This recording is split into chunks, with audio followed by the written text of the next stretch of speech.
All right, what's going on, guys? And my name is Stuffy Nose Drew. I'm a little sick, but I still got some shit to spit. Dude, I think Tata Martino is one of the most overrated MLS coaches, or just an overrated coach in general.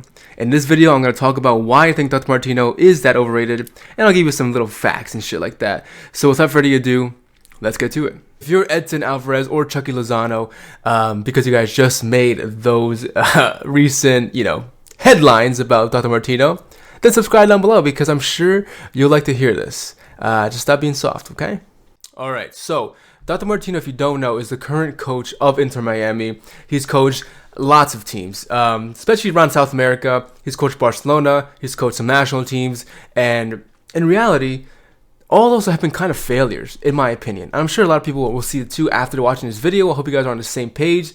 Now, look, real disclaimer, I'm a huge Messi fan, Barca fanboy, Messi fanboy. So I know what I'm talking about. I've been watching this guy for a long time because he's coached Messi so many times, okay? So Tata Martino started his managerial career back in '98. He really spent a lot of time, like I said, in South America as a manager of a bunch of Paraguayan teams and Argentinian teams. But it wasn't until he went out to coach Libertad, which is the Paraguayan team. He coached them 2 occasions, and in both times, he's won, I believe, 3. Let me just double check real quick. He's won 3 Paraguayan titles. I'll just say like that, league titles. Okay, he won 3 league titles with Libertad under Paraguay. And you know what? In between that, he left Libertad. It went to Cerro Porteño. It was another Paraguayan team, and won the league title with them. And then a year later went back to Libertad and won the league title with them. So he was obviously a freaking boss in Paraguay in terms of club level. So it only makes sense that Tata Martino would go ahead and get a job with the Paraguayan national team. And that would end up to be one of his longest stints as a manager, because Tata Martino, newsflash, does not stay anywhere very long. Either he gets sacked, he leaves, or it's just like, I don't know, man, he just sees the next new thing, he wants to try it out. Tata Martino's time at Paraguay, managing the national team, was really his longest ever to this day stint as a manager for any team or nation. It was about 4 years, I believe, and he really didn't do much. This is where he really got fraud checked for real. Now let's look. He won nothing. The closest he got to winning was the 2011 Copa America, when he reached the final up against Uruguay, and that, I'm sure Paraguayans, as to be maybe an iconic loss for you guys, or you guys that got so close to winning, and you guys bottled it because you got Tata Martino as your manager, and you got fraud checked hard. Let's talk about that real quick. That campaign, I totally remember this World Cup like the back of my hand. Peru was playing, Mexico was at like invitee. I had a bunch of I had a Mexican stepdad at that time who was kind of a dick, and then we're all Peruvian, so it was a big event in my house to watch that soccer game against them too. But anyway, back to Paraguay. Absolutely shameful. The way they got to the final was disgusting. They didn't win a single freaking game like Portugal in the Euros, okay? Paraguay, in the group with Brazil, Venezuela, Paraguay, and Ecuador, they came in 3rd place and with 3 points. You know why? Because they got 3 draws. They didn't win a single game and they didn't lose a single game. Their goal average was 0. The goal difference was 0, okay? Scored the same, lost the same.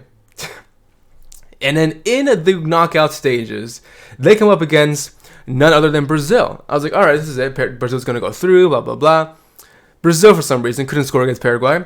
Paraguay didn't score. Another 0-0 draw. Guess who goes through? Paraguay on 2-0 penalty kicks. Brazil, for some reason, fucking did not want to play as Copa America, obviously, because they missed all 5 penalty kicks, and Paraguay went on to win by just scoring 2 of them. Next round, up against Venezuela, another team in their group, right? I don't know. I forget. Who cares? Another 0-0 draw with Paraguay and Venezuela. Paraguay wins by 5-3 on penalties, scoring all perfect 5 penalties. Great. Good for you. Still have not won a single fucking game. But you didn't lose either. Okay, I get it. And then comes the final against Uruguay, which was absolutely bossing this whole freaking campaign. They beat Argentina penalties. They beat my Peruvian side easily. And now they're up against Paraguay in the final. And guess what happens? Fucking 3-0 defeat for Tata Martino and Paraguay. And that was it. His career, his time with the Nation League, with the nation of Paraguay, was over. He got exposed. He got freaking wrung out by Luis Suarez and fucking Diego Forlan. Shameful. So after a pretty disappointing stint with Paraguay as their coach, they also made it to the quarterfinals of the 2010 World Cup in South Africa, so that was kind of okay, I guess. He goes on to play in his first, I would say, the first time he really got a taste of Lionel Messi. Okay, he went on to coach Newell's Old Boys in Argentina, whereas we all know that that's Messi's first team when he was a kid, where he came from, where Barcelona signed him from. We're correct? Correct. He had 1 year there, of course, just another year, and then another new team. He won the division title with them, the Argentinian Premier Division, whatever the fuck. He won it, okay? And off the back of that, Barcelona was in a kind of a transitional phase where Pep Guardiola had left. They wanted to find someone else to replace Pep Guardiola. Who could it be? I don't know. Let's not really stay in Spain. Let's not stay in Europe. I remember this specifically because I was kind of excited too, because I was like, we need some fresh, but we need something new here, new ideas for my team, man. I want to see some new things happen. We got the greatest player in the world. We got the best team in the world. We just came off the back of a record-breaking season where we broke 100 points a season in Barcelona. And then Tata Martino comes along. Now, I don't know what the Barca board was thinking at that time. I know obviously I do know what they were thinking, probably because they wanted to get some fresh blood outside of Spain, outside of Europe, and just see what could really work different wonders here at Barcelona, and just see what could happen.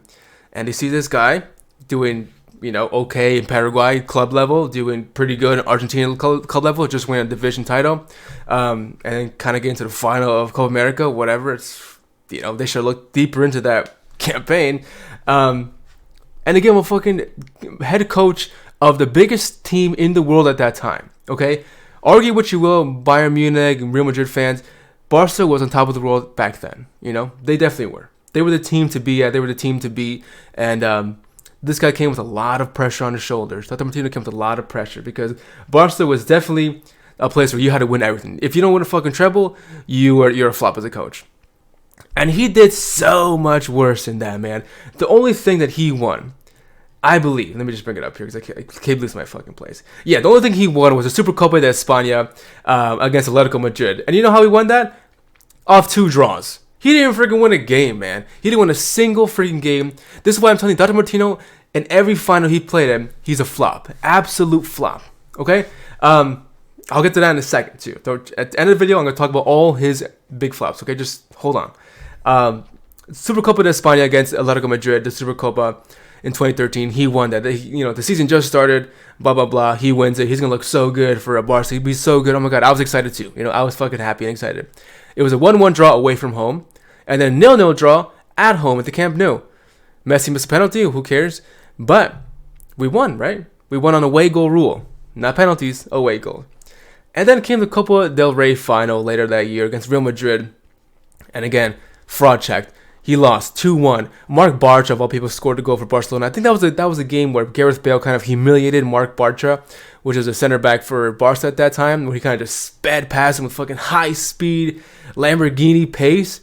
Wild game to watch. Sad game for me to watch, but that was it. He did not win the league title. He did not win Champions League. He got embarrassed in both of them. Embarrassed in the Copa del Rey final.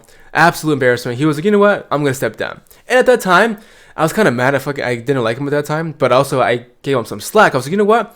This is a big step up from a Paraguay national team, and also little teams, compared to European teams, little teams in South America coming to a totally different continent, totally different style of play on the biggest team in the fucking world, the biggest superstars, the biggest player in the world at that time, playing with you. That's a lot. That is a lot, and I cut him to slack. I was like, you know what? Maybe this guy just needs to go back and kind of like figure out like some smaller teams and kind of work his way back up, right? That's what I thought. And after that, literally a couple months or a year after, he's like, you know what? Fuck that. I can work with Messi again. I'm going to go ahead and work at Argentina and be the manager there for 2 years. And guess what happened, man? Guess what happened? More Messi time with him, more misery. Okay? Like, why? What happened, Drew? You know what happened? Back-to-back Copa America final losses to the same freaking national team against Chile. I believe on penalties both times. Penalties. Absolutely absurd and shameful, man. I don't care if you beat the USA in beautiful fashion. You still lost back-to-back Copa America finals to the same fucking nation. How do you do that? How do you lose twice back to the same nation? That's so weird to me. It's not even 2 years from now. It's the same next year. The same thing. A year from today, from that day, you lost. And make it make sense. Fraud check. I'm telling you, fraud, absolute fraud. Now, after that shameful experience with Argentina, he was like, you know what? I gotta step it down on that. I gotta slow my roll. I gotta step down more and go to MLS. So here he comes, talking all this big shit, like Tata Martino. Oh my God, he used to be the coach of Barcelona in Argentina, coming to coach. Oh my God, Atlanta United. Okay, whatever. Atlanta United, they won what? In their inaugural season, won some good stuff. Let me bring it up quick. I forgot. I don't fucking like Atlanta anyway. Who cares? All right, Atlanta. They won the MLS Cup. They did the double, right? And the Eastern Conference Championship, 2018. Boom, baby. They won. But guess what happens? They had Joseph Martinez and they had Miguel Almiron. I believe without those players, like they were on fire. They were owning MLS. They were so good, man. So good. Without those two players, he definitely would never have won those things. Never would have won it. Why? Because I just don't think his style of managing, his style of play is like it's not good. The way he set Barcelona up was bad. The way he set up stuff with tactics with Messi in Argentina, it was wild. It made no sense. It's like, all right, Messi, do everything. Okay, MLS. All right, guys, here's the tactics. I want you guys to score some fucking goals. Do your thing. Let's go. Then they did, and they did. They fucking killed it. All right, they absolutely killed it. Other than that, he was done. And then what else happened? Let's see. Where did he go next? Yes. I would say Atlanta United was another one of his little successes. Like, okay, whatever. But like, I just don't think you're that good still. Like, you did good, but also, what if you didn't have those players? Can you do that with everybody? And we'll get to that in a second. And I'm gonna fraud check myself. At that time, I was on the freaking Tata Martino train to become the USA manager before Berhalter came along. I was like, wish this guy should be here. Blah blah blah. I made a video about it a long time ago. Don't look back and look for it. It was fucking terrible. But damn, I feel embarrassed because I should have done my research like everybody else. Because if you guys all looked into this, people who are hiring this guy, you would know that. I don't know, man. He seems to get fraud checked every final. He's like Gonzalo Higuain, where push comes to shove in the final, you're gonna flop, right? You're gonna flop. So I don't know, man. After Atlanta United, he went on I think a year hiatus, and then he came back to coach none other than Mexico, baby, Mexico. And this was even better, right? This was a great experience, right, Mexican fans? Right, Edson Alvarez? Right, Chucky Lozano? It was great, wasn't it?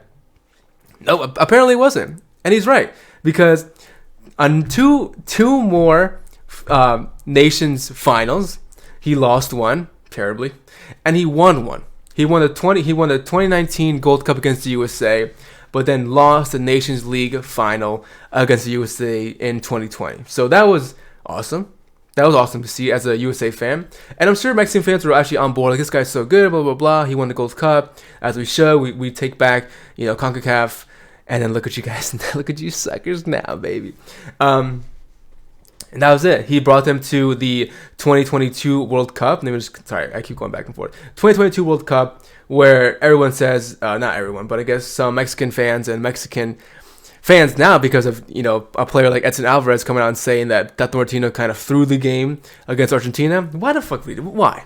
No. If Edson Alvarez played either way, that team should have got exposed and got they would have lost either way. Okay, lost either way.